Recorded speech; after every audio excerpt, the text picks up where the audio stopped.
If you have ADHD, you might have a complicated relationship with the holidays. The festive atmosphere entails a lot of additional sensory input. Holiday parties involve social pitfalls. The high expectations placed on time with family and friends can be anxiety inducing.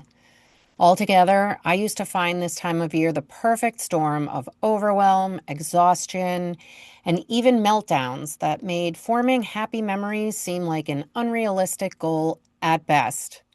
Then I found out there are things I can do to help make holidays less stressful and more fun. I'm Alex Delmar, a certified ADHD coach and person with ADHD. Welcome to Thoroughly ADHD, where I share what I've learned to help other people with ADHD enjoy better lives, even during the holidays. This is part one of a three-part series, and today I'll cover how planning and preparation can improve your holiday experience. The earlier you start your preparations, the better. Though it's common for people with ADHD to put things off, waiting until the last minute in this case will be too late. Everything takes much longer around the holidays. Popular items sell out, and some businesses have reduced hours. Waiting sets you up to spend the whole holiday mad at yourself. When we do plan ahead, people with ADHD tend to put very high expectations on ourselves and come up with ambitious ideas that, given the limitations of the space-time continuum, are unfortunately impossible to accomplish. So to prepare, you'll need to figure out not just what you need to do, but also how much time you'll need to do it, when it can be done, and to increase the chances you'll follow through, who you can do it with, plus any other ways you can make things more fun or interesting, and how you can trick your brain into feeling a sense of urgency well before the actual deadline. The process might sound like a drag, but doing this work up front will make everything else less painful.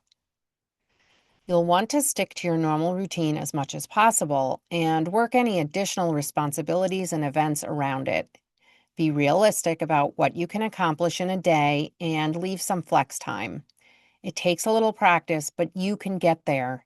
Write everything down and keep your plan in a format you can easily refer to throughout the day, revise as needed, and that you cannot misplace. First, consider any non-negotiable responsibilities.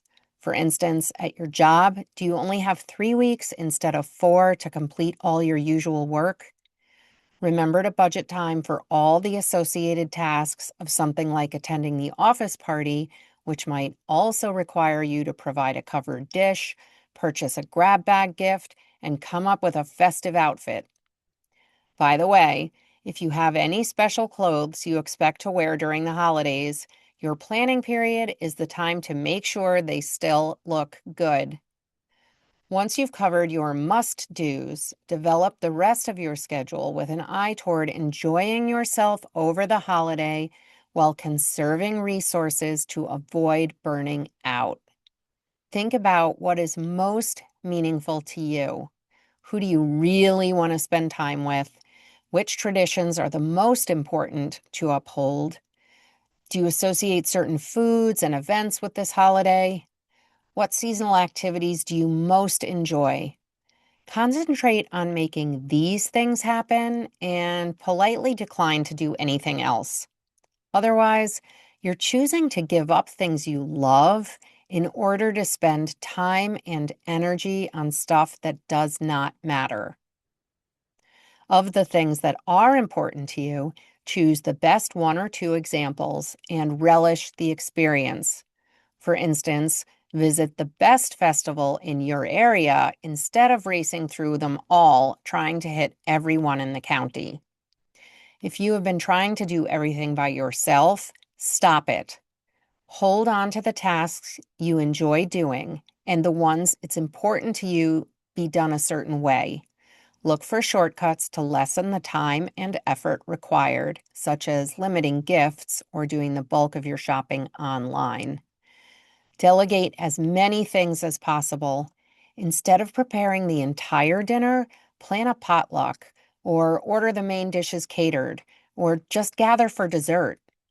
Instead of baking 8 types of sweets, hold a cookie swap, even if it's just your family members using grandma's recipes. Go to the bakery for that complicated traditional bread. This is not cheating. It's freeing up time and energy so you can actually focus on enjoying the holiday.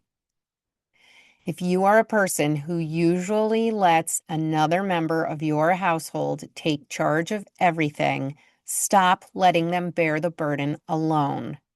Take advantage of knowing what motivates your ADHD brain and claim responsibility for completing the urgent tasks, those that seem interesting or make the holiday fun for you, and keep watch for when you can pitch in on a chore together with someone else. Doing your part helps set everyone up for a better holiday. When things don't go exactly as you hoped, take a few deep breaths before reacting, center yourself, and think about the big picture. People will remember how you made them feel, not that you burned the pie crust. There is a caveat about planning. If your normal routine doesn't already include the 4 cornerstones of ADHD symptom management, to help keep ADHD symptoms under control over the holidays, prioritize getting a good amount of sleep, commit to eating one healthful meal every day, and take advantage of pockets of downtime. For instance, get the cousins outside to play some ball for exercise, or craft table decorations with the kids for mindfulness. To recap, having written plans is essential. Look for shortcuts and delegate tasks whenever possible. Prioritize the people and traditions that are most important to you. Work together. Practice self-care and aim for keeping in the spirit of the holiday, not for perfection. If you found this useful, like, follow, and come back next Tuesday when I'll cover tips for making the most of those holiday get-togethers. I'm Alex Delmar. Thank you for listening to Thoroughly ADHD.